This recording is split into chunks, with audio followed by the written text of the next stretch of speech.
r/AskReddit. What happened at your work which caused multiple people to all quit at once?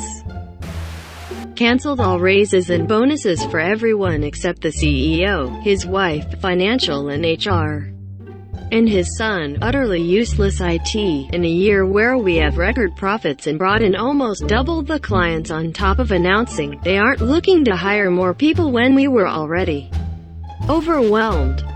Good part about it was when the majority of us quit, they lost almost every single client shortly afterwards to their competitors, and the company is now defunct. Like and subscribe. I had worked at a grocery store for about 3 years before moving from courtesy clerk, basically bagger plus custodian, to helper clerk, stalker. The grocery department wanted to save costs on personnel, but couldn't fire anyone or lay anyone off due to the union. So they started cutting back hours and literally told us, when someone quits, everyone else will get more hours. We were supposed to be 40-hour employees and they had us at 32 hours. 2 people quit and we were down to 24 hours. A third person quit, down to 16 hours. I don't know what their plan was, but they didn't give us more hours as people left. Like and subscribe. Many years ago in high school I worked at a movie theater. The place was pretty poorly run from the moment I started there. We never got paid on time and management was basically a bunch of lazy jackasses who sat in the office talking all day and never actually did any managing. It would have been hard for things to have gotten any worse, but after a couple of months they brought in new management who seemed to want to make it their personal mission to run the theater as poorly as possible. They first decided to implement a new policy requiring all projectionists to wear ties, despite the fact that projectionists are never seen by the public.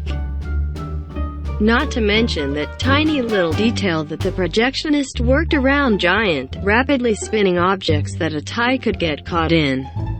Management refused to reconsider the policy and every single projectionist quit as a result. They then decided that the door people, of which I was one, who were always scheduled 7 days a week, would now only be scheduled on the weekends, and refused to reassign any of us to concessions on the weekdays so we wouldn't lose hours. As a result, almost every single door person quit, including me. After that they started imposing impossible cleanliness standards on concessions. Things like requiring them to scrape popcorn kernels out of the cracks in the trim behind the popcorn machines. Concessions was there until 5 a.m. every night trying to meet their standards. Most of the concession people quit as a result. By my count, the theater went from a staff of about 50 to a staff of about 12 in 3 weeks. I swung by about a month after I quit and found out that entire management staff had been fired and replaced yet again by an entirely new one. Ones who actually seemed to be running the theater properly. My best guess is that the previous management had been told to whip the theater into shape and they were idiots who had no idea how to effectively do that. Like and subscribe. Oh ducking boy, I worked at Buffalo Wild Wings for a few years as a line cook. 2 different stores, same ducking pay. It was the type of work where you ask for a raise and they scoff and say, yeah? Me too. Anyways, I had been pretty dead set on quitting sooner or later. Our kitchen was very small. Most people ended up closing 4 to 5 days a week with doubles on the weekends, while still attending school full-time as it was a college town. On Super Bowl ducking Sunday, a useless coworker who ducked out in the bathroom most of the shift finally stops showing. And in response, the managerial staff delegated closing to my pal J. Dude was a ducking delight to be around, hands down the best coworker ever. Jay had told them that due to being a full-time student, he no longer wanted to be first and last out 4 p.m. to 12 a.m., 1 a.m. on the weekends. They basically told him to go duck himself and that they don't have any more shifts for him. Immediately, me and one other cook walked to the office and quit on the spot. Buffalo Wild Wings lost 4 cooks on Super Bowl Sunday, leaving them with 7 full-time students on the schedule. It was a managerial shit show. Like and subscribe. I was hired by the new owners to replace the existing manager. I was under the impression that he was moving on to another job somewhere. So after about 4 days I ask him where he's headed and if he's excited. He just looks blankly at me and says, "I'm not going anywhere. I'm just training you as the assistant manager, right?" The look I gave him must have been a great tip-off because he got up and walked into one of the new owner's offices. After about 30 seconds they were screaming at each other. Then he just storms out of the office, grabs his stuff, gives me the finger, and leaves. Over the next few days I'm trying to calm things with the employees. They're not faulting me, but now have a very bad taste in their mouths about the new ownership. Over about a 7 to 10 day time period my team shrank from 15 people down to 3. I hobbled along with that the best I could while we tried to hire new people, but the new owners were offering so little we had trouble finding people. After 3 months or so of that I started to get fed up and overwhelmed, and when the owners started to get on me about missed deadlines I had it. We were still only at 5 people, 2 of which were brand new and still training. They didn't allow me to refuse work or push deadlines out. They expected the same output as a 15-person team. So after my 3rd day in a row of being berated for missing a deadline that was impossible to make, I quit. Like and subscribe. When I was 16, I worked in the concession stand at a minor league baseball stadium. Minimum wage at the time was $5.15 per hour. This job paid $8. And it was always in the evenings, so it was perfect work for a high school student. The only bad thing was our management was terrible. The main manager would throw toddler tantrums about once a shift over stupid bullshit, like not ordering enough of a specific beer, she did the ordering, or running out of pre-cut lemons for tea. One night the stadium was running a promotion and it was incredibly busy, easily 2 to 3 eggs the normal volume of customers. We were all working our asses off handling multiple roles each with absolutely no downtime. Although we all cleaned as we worked, nobody had a chance to do thorough cleaning for the whole shift because of the never-ending horde of hungry baseball fans.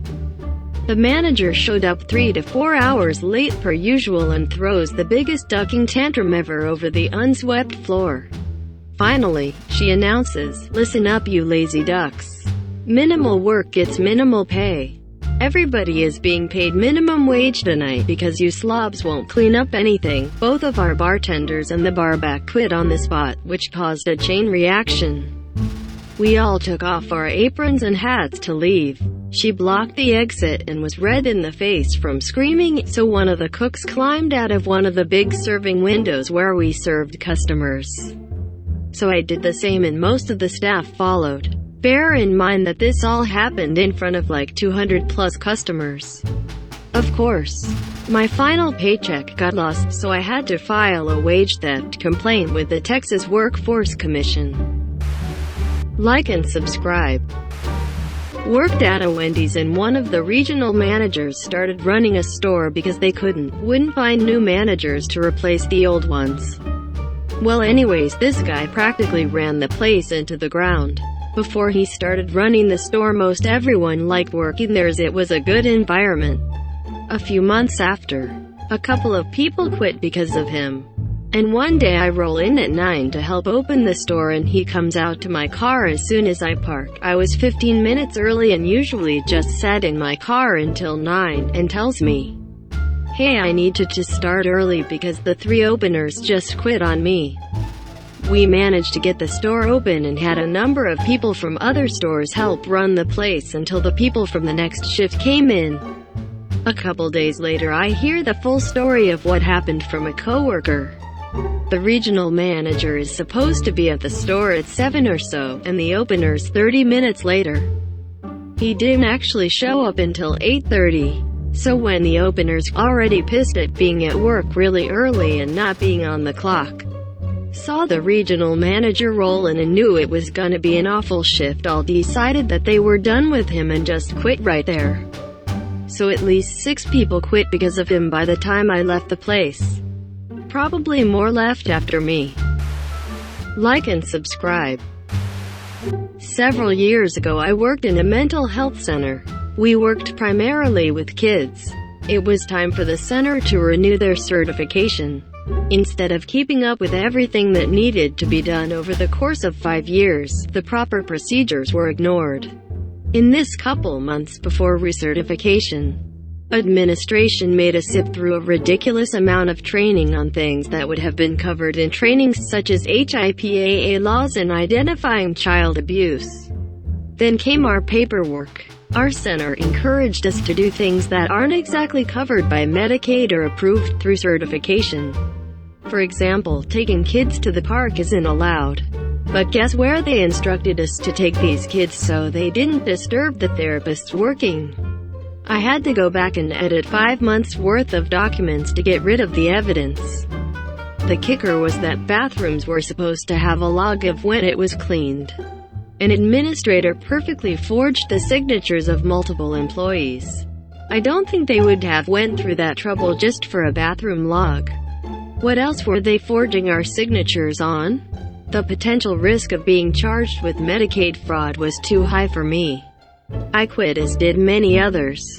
Editing to add, I did report them to the authorities. Shockingly, they're still in business.